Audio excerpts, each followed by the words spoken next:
Hello students, now we start our next topic of lesson number 2. In previous video we studied about nouns, proper nouns and common nouns and collective nouns also. Today our topic is abstract nouns. In a simple language we can say that in abstract nouns we can't see it, we can't touch it, we can't hear it, that is called abstract nouns. कि वो हम कुछ feelings emotions जो हैं वो हम केवल महसूस कर सकते हैं. वी कांट सी, हम उनको देख नहीं सकते, सुन नहीं सकते, वो हमारे एब्स्ट्रैक्ट नाउन कहलाते हैं. जैसे देखिए for example names of thoughts, feelings, actions and skills are called abstract nouns. कि नेम्स ऑफ थॉट्स, जितने भी थॉट्स के नेम्स होते हैं, फीलिंग्स होती हैं, एक्शंस होते हैं और स्किल्स होती हैं, वो हमारे एब्स्ट्रैक्ट नाउन कहलाते हैं. Abstract nouns can not be seen, heard, smell, tested और टच. जो एब्स्ट्रैक्ट नाउन्स हैं हम उनको ना तो देख सकते हैं, ना सुन सकते हैं, ना स्मेल कर सकते हैं, ना टेस्ट कर सकते हैं, ना टच कर सकते हैं. फॉर एग्जांपल जैसे चाइल्डहुड, ऑनेस्टी, पेशेंस. अब चाइल्डहुड जो है, बचपन जो है, हम उसको केवल we can feel it only. Honesty we can feel it only. Patience we can feel it only. कि हम महसूस कर सकते हैं ना कि क्या ईमानदारी होती है, क्या बचपन होता है, क्या धैर्य होता है, क्या लव होता है, क्या काइंडनेस होती है, क्या क्रूरनेस होती है, वो सब हमारी एब्स्ट्रैक्ट नाउन्स में कहलाती है. That is called abstract nouns. अब आपकी इसमें एक्सरसाइज है, आप देख लेना कि मैं abstract nouns from the following adjective, इनके जो भी एक्सरसाइज इसी टॉपिक से कनेक्टेड है, you do it in your only book. Next आता है आपका टॉपिक होता है कॉन्क्रीट नाउन्स. कि names of person, places, object and materials are called concrete nouns. कि जितने भी पर्सन्स के नेम होते हैं, प्लेसेस होते हैं, ऑब्जेक्ट्स होते हैं और मटेरियल्स होते हैं, वो हमारे कॉन्क्रीट नाउन्स कहलाते हैं.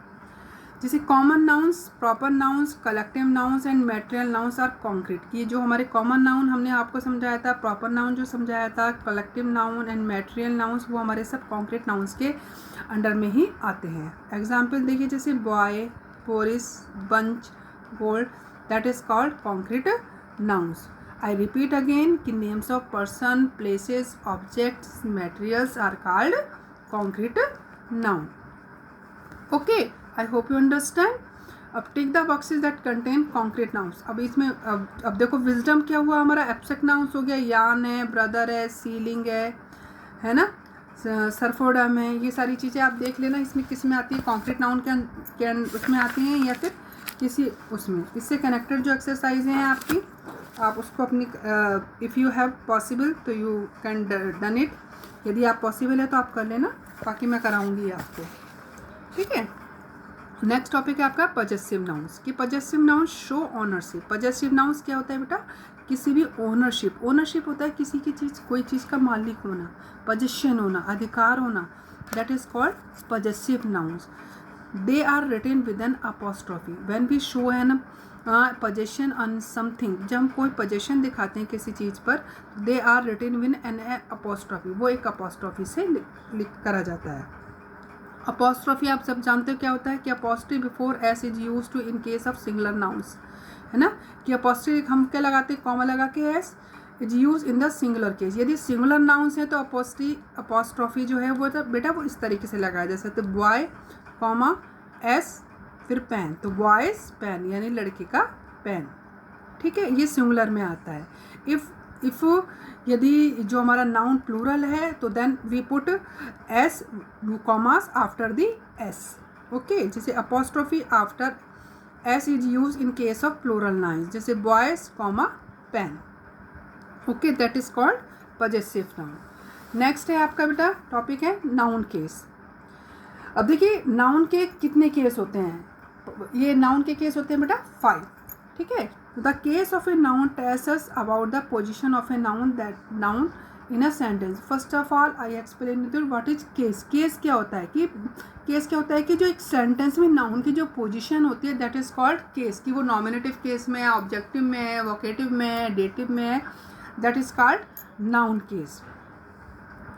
It can be categorised into 5 types. ये 5 टाइप्स में इसकी कैटेगरी कितने 5 टाइप्स में. फर्स्ट है इसका नॉमिनेटिव केस.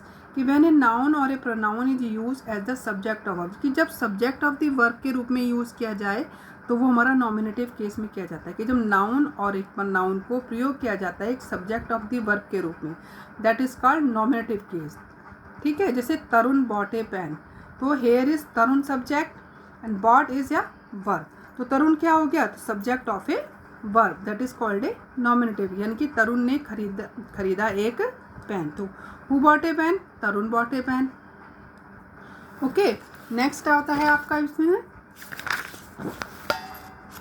कि व्हेन ए नाउन और a pronoun is use as the object of the verb. जब ये ऑब्जेक्ट ऑफ द वर्ब कहलाता है तब वो हमारा क्या कहलाता है, ऑब्जेक्टिव केस या एक्यूसेटिव case.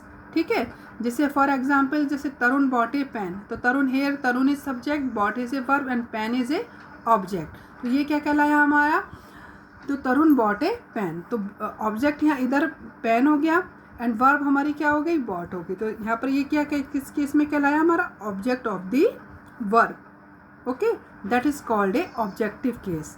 Okay, possessive case I before some time कि मैंने अभी कुछ देर पहले आपको पजेसिव का सिखाया। तो पजेसिव मीन्स ऑनरशिप, यानी कि वही कि व्हेन ए नाउन और pronoun is use to show possession और ऑनरशिप। जब एक नाउन और प्रोनाउन का प्रयोग किया जाता है एक पोजेशन और ऑनरशिप के लिए, तो वो हमारा पजेसिव केस में कहलाता है।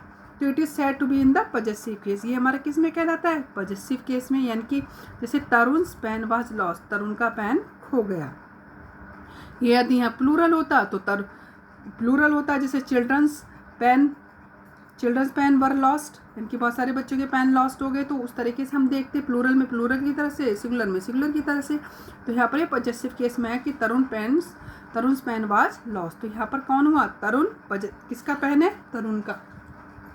When the noun is the name of a subject spoken or to be addressed, it is said to be vocative case। कि जब एक noun, when is the noun with the name of a subject, जब किसी भी subject का जो name है उसको बुलाया जाए या उसको एड्रेस किया जाए तो वो हमारा वोकेटिव केस में कहलाता है। ओके, तो इसमें आप देखिए जैसे example mister Tarun Wadhwa you can enter, तो यहाँ पर किसको बुलाया जा रहा है, मिस्टर तरुण को। ये हमारा क्या कहलाता है, वोकेटिव केस में। नेक्स्ट आता है आपका when the noun is the indirect object of the verb, it is said to be in the dative case. तो ये जब हमारा कि जब हम इसको इनडायरेक्ट ऑब्जेक्ट में हो, कि जब हमारा नाउन इनडायरेक्ट ऑब्जेक्ट के रूप में हो वर्ब में, तो हमारा वो डेटिव केस में कहलाता है। जैसे Tarun brought Kishore a cup of tea, तो here is the object Kishore, तो किशोर इज द यहाँ पर ऑब्जेक्ट है, तो that is called a dative case. आपको पता है कि कितने होते हैं हमारे, कि डायरेक्ट ऑब्जेक्ट होता है, इनडायरेक्ट ऑब्जेक्ट होता है। ठीक है, अब देखिए इसमें कि the nominative case is also called the subjective case. Nominative case को हम सब्जेक्टिव केस भी बोलते हैं। Possessive case is also called the generative case, ये जेनेटिव केस भी कहलाता है। Okay, next and last hour topic is compound noun.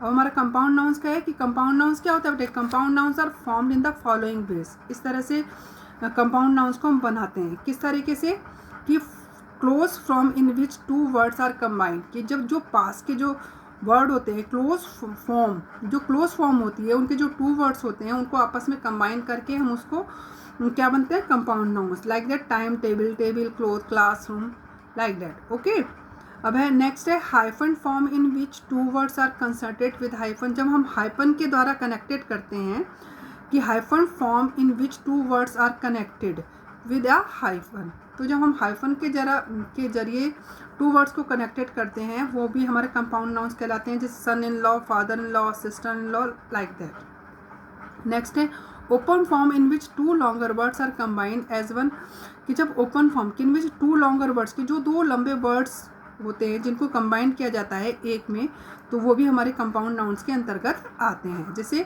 Tooth paste है ना, तो उसी तरीके से ये चीज़ हमारे जैसे टूथ पेस्ट हुआ, सॉफ्ट बॉल हुआ, इनबॉक्स हुआ। अब ये इसमें लिखा हुआ है ना जैसे शीशोर वगैरह सारी चीज़ें, तो उसी तरीके से आप देखना, तो ये सब चीज़ हमारे कंपाउंड नाउन्स के अंडर में आते हैं। ओके, तो I hope you understand and you feel the all the exercise which are connected of these nouns. Okay, thank you.